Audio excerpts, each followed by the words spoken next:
Welcome to the Epic Company Culture Podcast, where your host, Josh Sweeney, will give you, the business leaders, HR professionals, and company culture aficionados, the knowledge you need to take your company culture to the next level.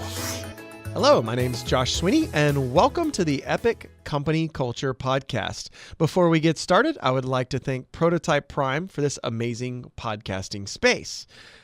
The topic of today is the communication chameleon, how to adapt to various communication styles.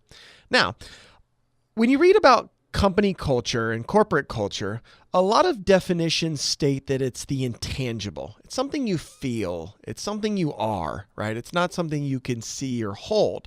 Now, I think that's fairly accurate for the most part, in that it is sometimes those intangibles. And communication can sometimes be one of those intangibles, meaning that when you meet a new person, oftentimes you make a judgment on whether you're going to get along or whether you're not going to get along based on that interaction. There may not be something tangible. You may have just gotten a really good feeling or a really bad feeling from that person. So communication has a big impact on the feeling of your office environment. And better communication is always going to provide better outcomes.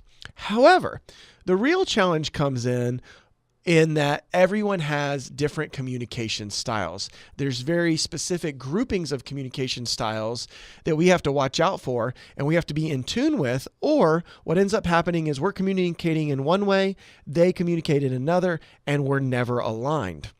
And that's going to be, for some people, anxiety inducing. It's going to feel more combative than it's intended to. Let me give you a few examples of how this plays out in various different environments and how communication styles can help or hinder the feeling that you get when interacting with people, and why it's so important to understand communication styles. So the first one I'd like to share is a training session from a personal trainer, a guy named Andre. Andre is a very impactful, vocal, large, fit trainer that my wife was going to. So it's this personal trainer, and Andre had this habit and this ability to really motivate people in a certain way. Andre's way was he yelled, he was loud, he really wanted to push you to the next level. It was that coaching style of, that yelling coach that was always at level 10. And what we found was that style was actually a strong demotivator for my wife during a workout. He was not a match for her communication style. What that caused was more of a breakdown. It was more anxiety inducing, right? It wasn't, and that's not her words, but that's kind of the effect that happens is, he's communicating in one way, she's hearing it, and she doesn't want to engage. It's more of a let's just stop kind of thing. So he was not a good match. Whereas Andre, he doesn't know this. Hopefully he sees this one day or hears this one day. She called him Andre the Giant, right? And he's always yelling at me. And this is fundamentally opposite from my communication style. I like that hard driving. I want somebody to yell and get amped and be at level 10 and really push as hard as they can to get as much as they can out of me during a workout. That's actually what I'm paying for in a lot of ways. So that communication style resonated with me, but it turned her off to working out in that environment. Now, another example where communication style really gets messed up with a lot of people is email communication. The example we use in a lot of our team performance training when we identify different communication styles is when somebody creates the people who create long emails versus short bulleted emails. And this is one I like to share just because everybody can kind of identify. But somebody who sends a long email, I'm more of a bullet point style. So I want the highlights, high level, give me 3 options. I'll make a decision. I'll give you feedback. The feedback will be probably short and quick. Now, if I get an email that's really long from somebody on our team, they have a communication style that provides lots of extra information that they think is helpful for me in making the decision. I actually have to wait and put that at the bottom of my list and come back to it when I'm ready to do that, because I'm doing lots of tasks I'm working through, and stopping for that period of time to read this really long email is actually kind of a daunting task for me. So their communication style actually makes them go almost to the end of the queue with somebody with a communication style like mine. So, and vice versa. If I send off a bullet pointed email to somebody who needs lots of information and I don't need lots of information, I'm giving them very short quips thinking they're going to make the leap and they're going to have enough information to make a decision. And their response is, there's no way I can make a decision off of this. It's not enough information. So that's understanding their communication style and what the effects of that communication style are, whether it's in email or verbal, like the experience that I shared before. So those short bullet points versus long emails is an example. And I also alluded to that need for information. Many people need a lot of information to make a decision and a lot of time to make a decision. And other people need very little information and very little time. So I'm on the little information, little time. I can be in the middle of a conference room. Somebody can come up with 3 different options. They can highlight them within 15 seconds, and I'm going to make a decision and move on. And if it's not the right decision, we'll learn from it, we'll adapt, we'll iterate, and we'll continue to progress. Now, if I take the opposite of me, which is a lot of information, then we're going to have to explain a lot of information to that person during that. And what we don't want to do is put them on the spot to make a decision at that point in time. The people who need a lot of information also probably or usually need more time to make decisions. So if I put them on the spot during that meeting, they're going to be very apprehensive. They're not going to be happy with me. They may not know it. They may not even express that they're unhappy. There's just going to be a strong uneasiness around making that decision right now. So I need to let them go off, consume that information, think about it, and come back to me with an answer because I know their communication style. So, what are some of the ways that we can learn about communication styles and how to get on the same level and the same wavelength as people that we work with or speak with on a daily basis? Well, the first one is personality assessments. So we do personality assessments with a lot of people we work with and all of our employees. So inside the culture of our office, we get to review those assessments and we look at their communication style. An example of one communication style that I reviewed recently said that this person's communication style and words that they use to communicate, to exhibit those were soften up and make it relaxed.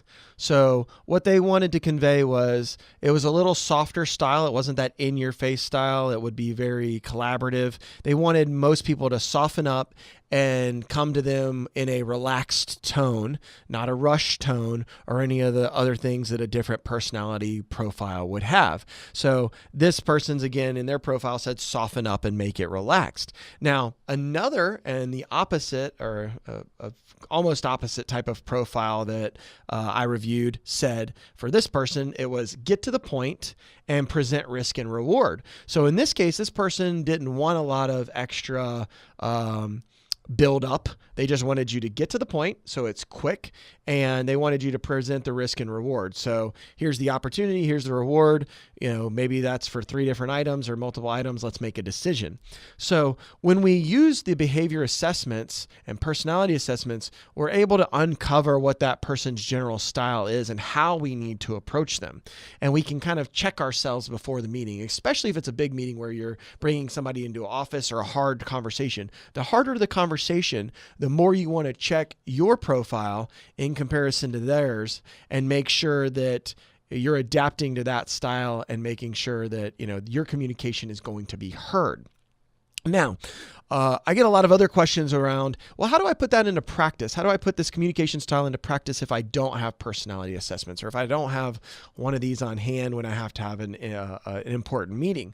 Well, some of the other things that I've learned over the years are different verbiage call outs that people use, different language people use that you can adapt to. So the first one I share is the think and feel.